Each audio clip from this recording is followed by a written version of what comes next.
Bonsoir à toutes et à tous. Alors, pour terminer les différentes écoles de la pensée infirmière, nous sommes arrivés à l'école de la promotion de la santé. Alors cette école, elle a comme principe de base l'adoption de comportements qui vont mener à l'amélioration de la santé de la personne, de la famille, du groupe ou de la communauté. Également, la collaboration entre la personne, famille et l'infirmière est au centre d'intérêt de cette école.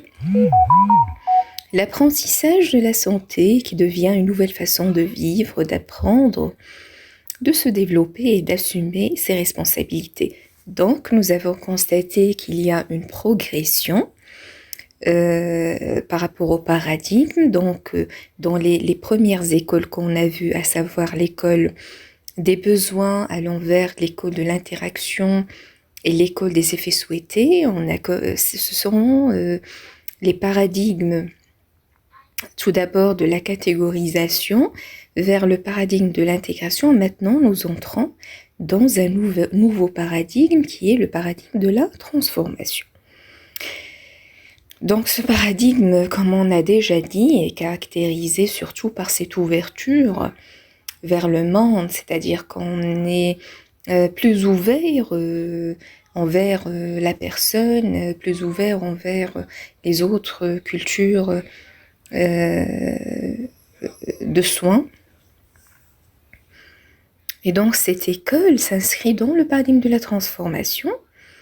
Et contrairement aux écoles précédentes, cette école insiste sur l'adoption, comme on a dit, des comportements qui vont mener à quoi? Qui vont mener à l'amélioration de la santé. On a vu donc dans les écoles précédentes que le soin, tout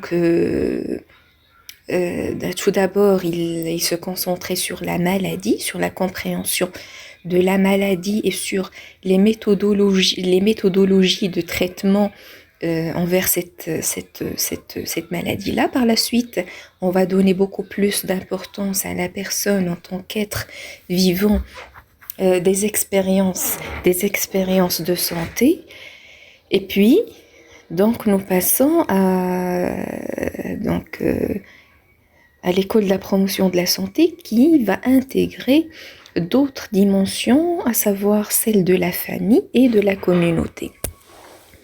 C'est-à-dire que l'infirmier, il n'entre pas en relation seulement avec la personne, mais également avec les autres partenaires, c'est-à-dire toute personne qui prend en charge la personne en situation de santé, comme sa famille ou bien la communauté. La communauté, comme par exemple, surtout donc les organismes non gouvernementaux, les associations, les collectivités locales, donc eux aussi participent également à la promotion de la santé. Comment? Comme par exemple les campagnes de sensibilisation qui sont organisées par le ministère de la Santé, surtout pour les maladies chroniques comme le diabète ou autres. Donc là, on constate qu'il y a d'autres partenaires qui entrent en collaboration et non pas seulement le personnel soignant. Également, pour le maintien de la santé de tous, donc la communauté a également son mot à dire là-dessus. Donc c'est ce qui est discuté dans cette école. On a tout d'abord la théorie de la promotion de la santé dans la famille de Moira Allen. Cette dernière, elle s'est inspirée de l'approche systémique et de la philosophie des soins de santé primaire pour élaborer sa conception. Pour elle, la santé d'une nation est sa ressource la plus précieuse, c'est-à-dire une nation, une population qui est en bonne santé, c'est une population qui est productive et donc participe largement au développement de son pays ou de sa nation. Donc la santé, elle s'apprend par la découverte personnelle et la participation active surtout au sein de la famille. Donc Naya émergera un nouveau concept, celui de la famille. Donc la profession infirmière est une ressource primaire de santé pour les familles et la communauté. Donc moi je vous ai déjà dit de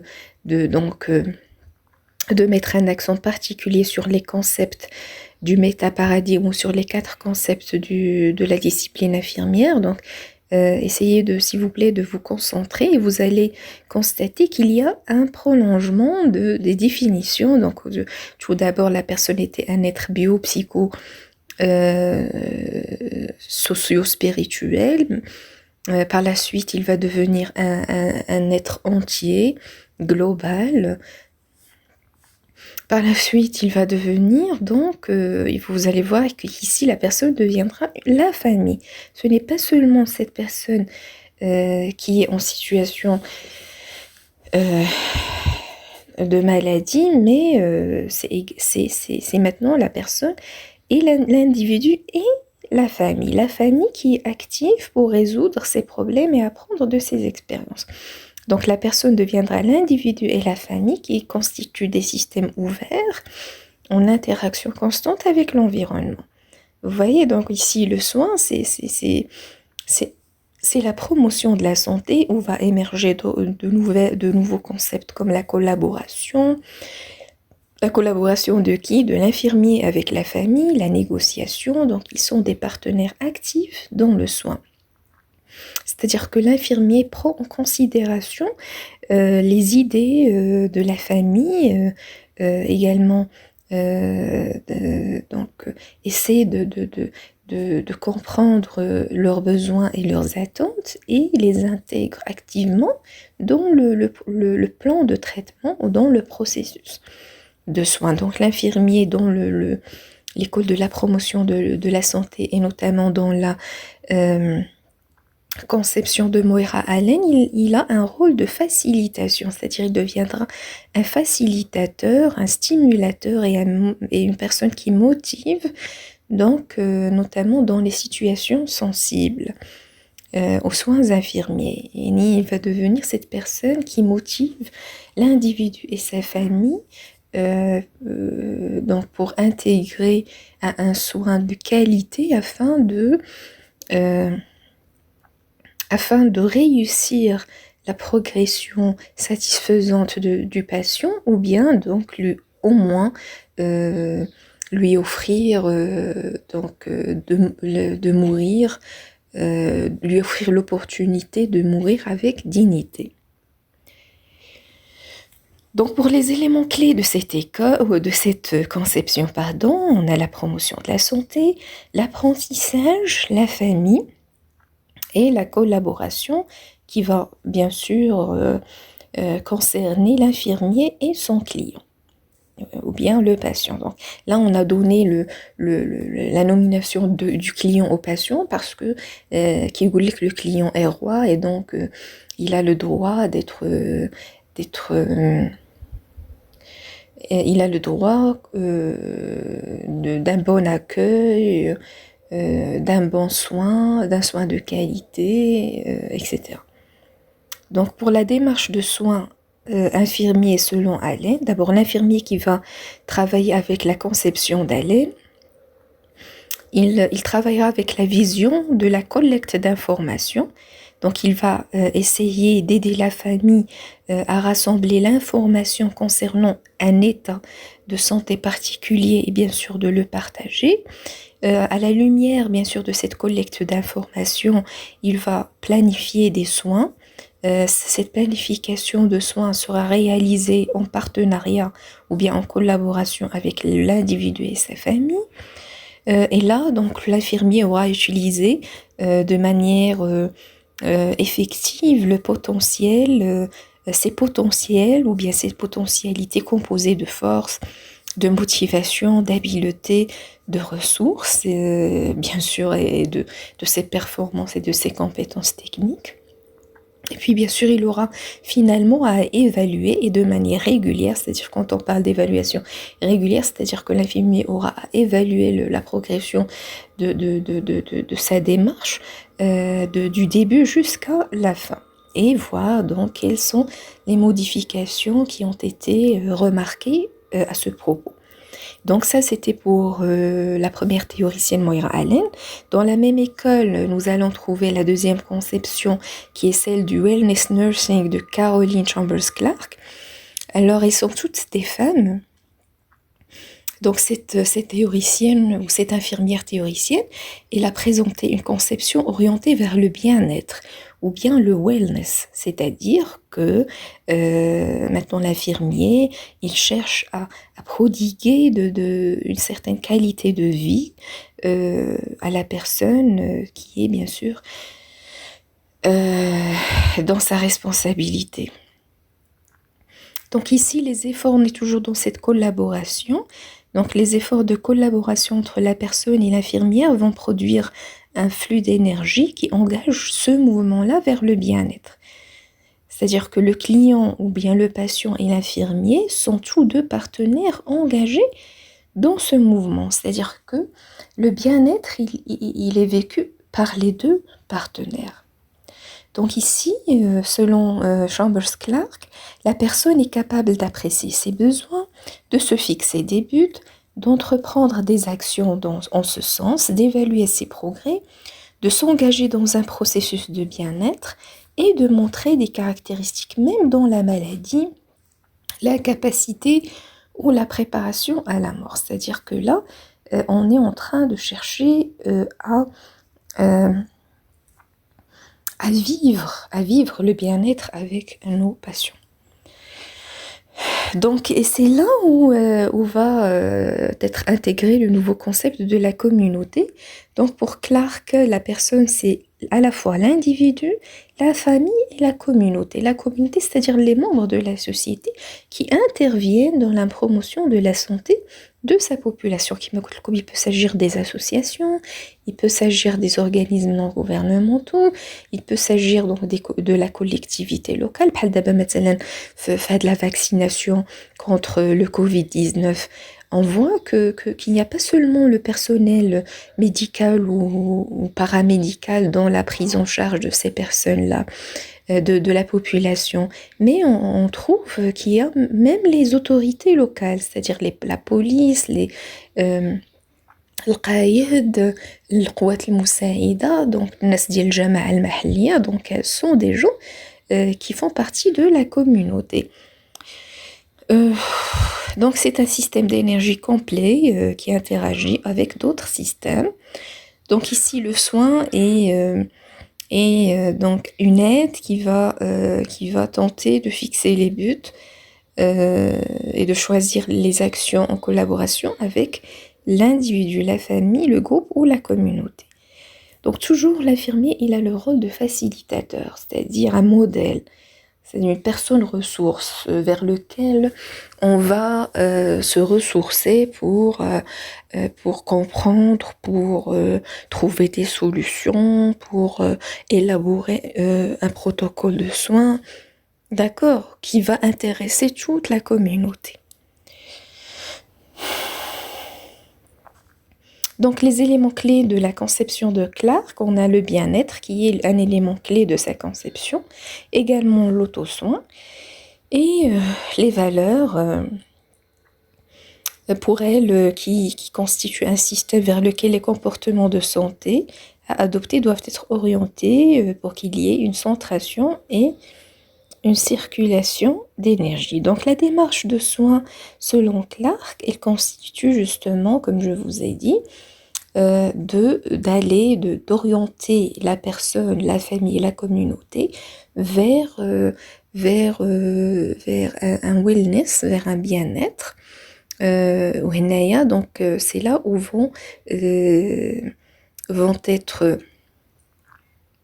émerger ce qu'on appelle les spécialités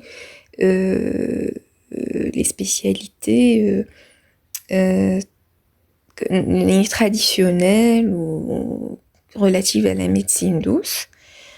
Et à travers cette conception de Clark où vont émerger les autres spécialités de la profession paramédicale, d'accord, qui entre parenthèses participent également à l'évolution ou à la promotion de la santé vers le bien-être, comme par exemple la kinésithérapie, l'orthophonie, la psychomotricité, l'ergothérapie. Donc autant de spécialités qui, en collaboration avec les autres spécialités, vont participer à justement à garantir un certain bien-être à l'individu, la famille et la communauté. Donc la comparaison de la vision des conceptions de Moira Allen ou bien des métaparadigmes de Moira Allen et Chambers-Clark et comment ces deux théoriciennes perçoivent la personne, l'environnement, la santé et le soin ainsi que leur vision de la démarche de soins donc prennent sens du paradigme de la transformation. Il mène également à constater qu'elle met l'accent en général, comme je vous ai déjà dit, sur la famille,